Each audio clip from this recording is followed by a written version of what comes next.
kayo po ay nakapagpahinga na, kayo po ay nakapagsimba. Ako po galing po ako sa simbahan ngayon. So, at least, no, nakadalawang simba ako sa isang buwan. No, yung unang Sunday at saka ngayong last Sunday.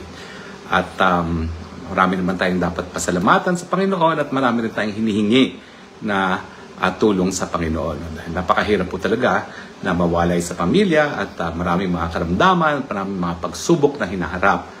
Pero sabi naman ng Panginoon, and because this is Sunday, so hayaan nyo na akong mag-preach ng kaunti. Ask and ye shall receive. No? So, ayan naman pong ginagawa natin at naniniwala tayo sa kapangyarihan ng mga pagdasal.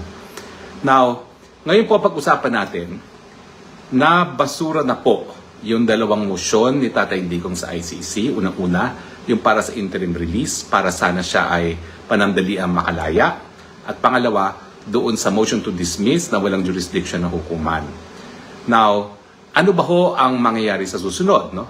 Well, dyan po sa ICC, itong mga desisyon na ito po pwede nang maapila agad. Hindi naantayin hanggang matapos yung kaso. No?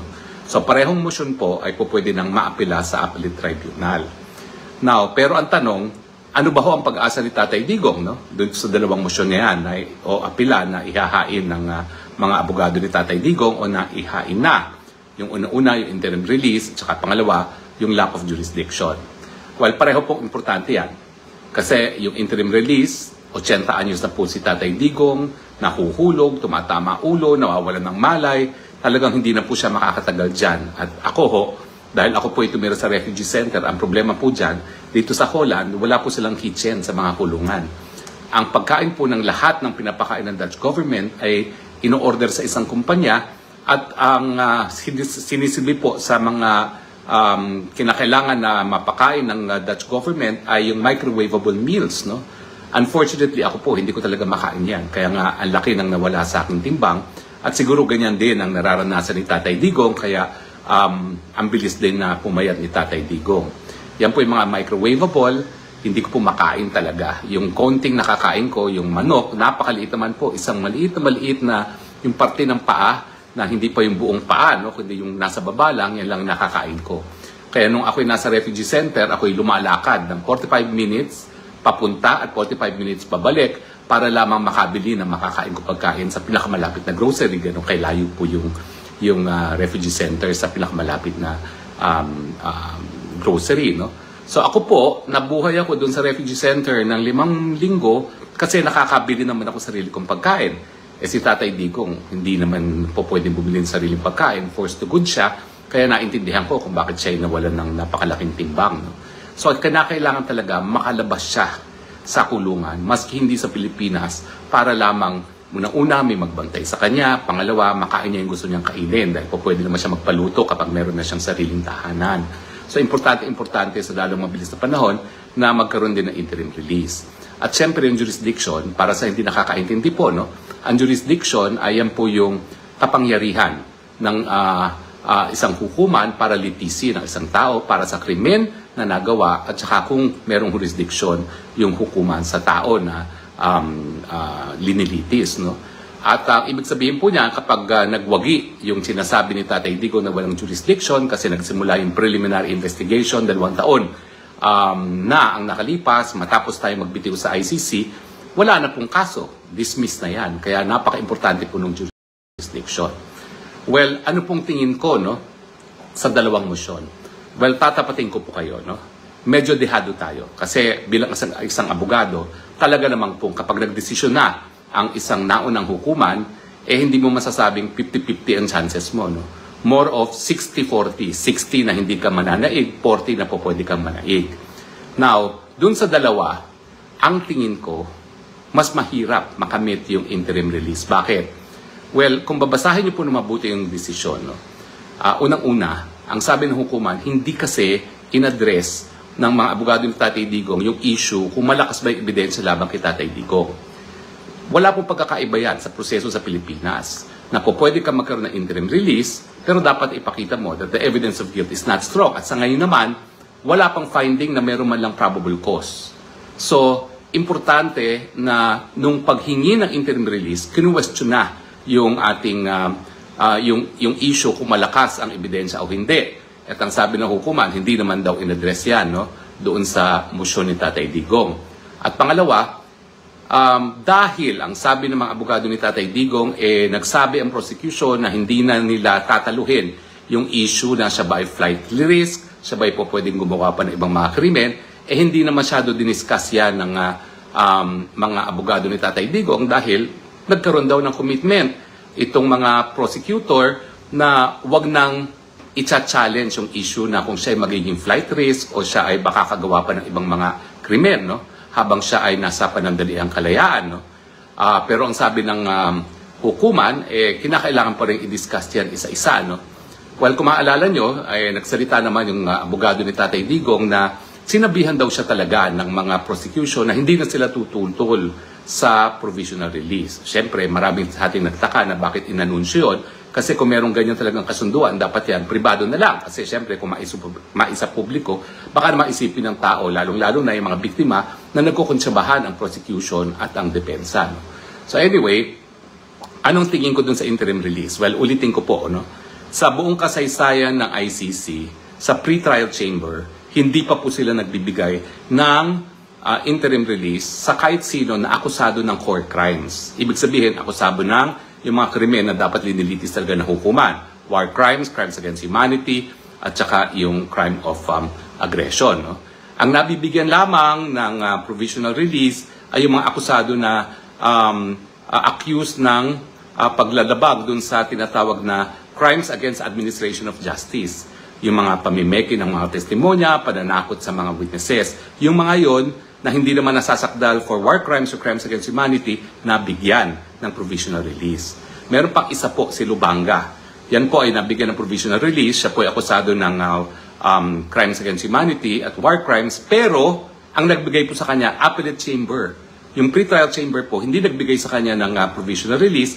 At yung appellate chamber na nagbigay ng provisional release ay nag-dismiss eventually ng kaso, reverse yung finding of guilt dahil sa tingin nila hindi nga napatunayan yung guilt beyond reasonable doubt dahil may isang elemento na hindi napakita ng prosecution. So, by way of track record, wala talagang binibigay na interim release ang pre-trial chamber na ICC. Kaya nga lang, inaasahan natin na yung katandaan ni Tatay Digong 80 anyos dahil nga wala pa namang 80 anyos na nalilitis at saka pangalawa, yung preliminary showing na parang hindi na kaya ni Tatay Digong humarap sa paglilitis ay bagay-bagay na ikokonsidera ng appeals chamber no, sa pagdedesisyon. Pero, siyempre po, dehado na tayo dyan kasi nga po, wala man lang ni isang nag-dissent doon sa desisyon. No? Hindi gaya ng desisyon na kung dapat bang ipagpaliban ang paglilitis dahil nga merong allegation na hindi na kaya tumayo ng paglilitis si Tatay Digong na merong isang judge na nag-dissent. Kasi kung 3 judges yan at unanimous sila, medyo solid ang kanilang paninindigan na tamang desisyon nila. No? At mahihirapan yung appeals chamber na baliwalain kasi syempre, hindi naman po yan guys sa Pilipinas na mas mataas ang Court of Appeals kesa sa RTC. Hindi po. Pantay-pantay lang po mga West dito sa ICC. Wala po silang hierarchy. Meron lang talagang iba't ibang chamber. Yung pre-trial, yung trial, at saka yung appellate chambers. Now, dun sa pangalawa, ito po talaga ang make or break, yung lack of jurisdiction. Kasi kung wala talagang jurisdiction, tigil ng kaso. Hindi na kinakailangan tumuloy sa confirmation of charges, uwi na kaagad si Tatay Digong.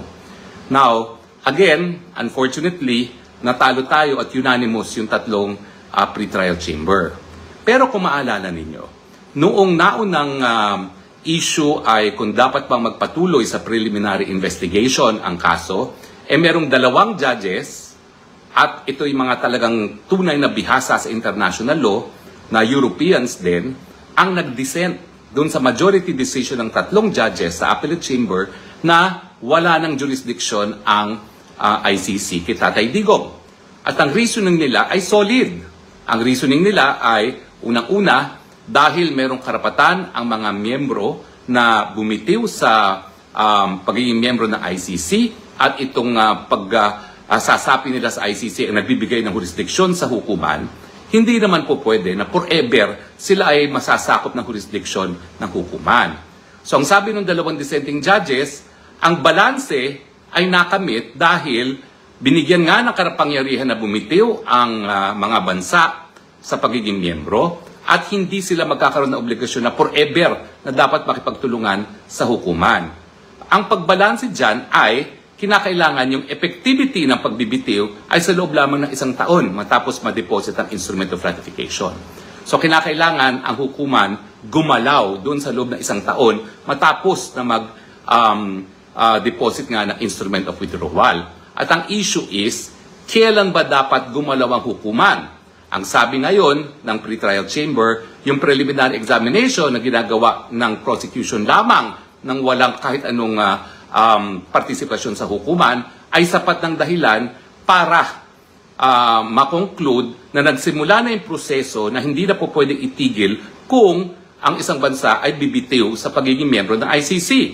Pero ang sabi naman ng 2 dissenting judges na sa tingin ko mas dalubhasa dun sa 3 nagdesisyon ng majority opinion, mali yan. Kinakailangan yung korte mismo ang gagalaw sa loob ng 1 taon. At pag sinabing korte mismo, ang kauna-unahang chamber ng korte na dapat gumalaw ay yung pretrial chamber. So, ibig sabihin, yung kauna-unahang pagkakataon na gagalaw ang pretrial chamber sa confirmation na dapat magtuloy sa preliminary investigation, dapat yun ay nabigay ng hukuman sa loob ng 1 taon lamang. Kaya nga yung 2 judges ay nagsabi, dissent sila. So, in other words, bagamat ang track record ng ICC ay talagang hindi nagbibigay ng interim release, may pag-asa pa. Baka naman mahabag sila sa edad at saka dun sa mga kondisyon na ni Tatay Digong. Pero pagdating dun sa jurisdiction, laban tayo. Dahil yung 2 versus 3 na majority, yung 2 yon mas dalubhasa kaysa dun sa 3. Siguro sa susunod, i-analyze ko kung bakit ko sinabi yan. Kasi mas bihasa sila sa international law, mas matagal ang kanilang naging karanasan bilang mga magistrado, mas malalim sa tingin ko pagkakaintindi nila sa international law kaysa dun sa 3 majority. So laban tayo sa issue ng jurisdiction. At ang issue, ganong katagal na naman yan. So, wag niyong kakalimutan, pang 7 taon nang nakakulong si Tatay Digong. At syempre, yung remedyo natin na lack of jurisdiction, na-file lang matapos ang unang 2 buwan na pagkakakulong. Well, ako po talaga, hindi ko maintindihan bakit 2 buwan nang lumipas bago sinampay ang motion para sa jurisdiction kasi pwede namang isa pa yan kaagaran within the same week or at least the same month na siya ay nakadetain sa ICC kasi kada araw na nakadetain na siya na wala man na probable cause, ayan po'y parusa na wala pang napapatunayan na pagkakasala, di ba po? Sino man ang gusto na makulong miski isang araw? Ako po, isang araw lang ako nakulong sa Kongreso. I'm telling you, hindi ko po gusto yun. Dahil ako talaga, binibigyan ko ng kahalagahan ng aking kalayaan. Lalong-lalo na kung wala pa naman napapatunayan na ako'y nagkakasala. So patuloy po tayo magdasal na sana po parehong motion ay ma-reverse ng appellate chamber. Pero dun sa 2, mas importante po yung jurisdiction. Kasi kapag jurisdiction, uwi na ng Pilipinas si Tatay Digong. Pag sinabing walang jurisdiction, tigil ng lahat. At uwi na diretso ng Pilipinas si Tatay Digong. Yung remedy naman ng interim release, pag yan ay nag-grant, ang ibig sabihin lamang ay labas siya ng kulungan, pero hindi pa rin makakauwi si Tatay Digong sa Pilipinas. So kung tayo pagdasal natin na pareho sanang ma-reverse, pero mas diinan natin ang dasal dun sa lack of jurisdiction. Kasi lack of jurisdiction, tapos na ang kaso at po pwede nang umuwi si Tatay Digong. Well, sana po ako'y nakatulong sa inyong pag-intindi sa mga proseso na pinagdadaanan ngayon ni Tatay Digong. Ipagdasal po natin ang kalayaan ni Tatay Digong sa lalong mabilis na panahon. Again, bilang isang Kristiyano, naniniwala po ako sa kapangyarihan ng pagdasal. At sabi nga po nila, prayers move mountains. Pero ngayon po, parang ginawa ng lahat dito po sa ICC para mabaliktad at mapauwi si Tatay Digong. Kaya nga po ako, ang aking pinagdadasal, sana, yung iba pang remedyo sa international law na aking minumungkahi ay pag-aralan, pakinggan, at kung po pwede, gamitin. Dahil lahat po ng remedyo kinakailangan natin ngayon. Dahil ang importante, mapauwi si Tatay Digong. Maraming salamat po sa inyong patuloy na pagtangkilik. Hanggang muli po, ito po ang Spokes ng Bayan. Inyong Spokes ng Bayan nagsasabi, I love you, Philippines. You're the only country that I have. You're the only country that I love.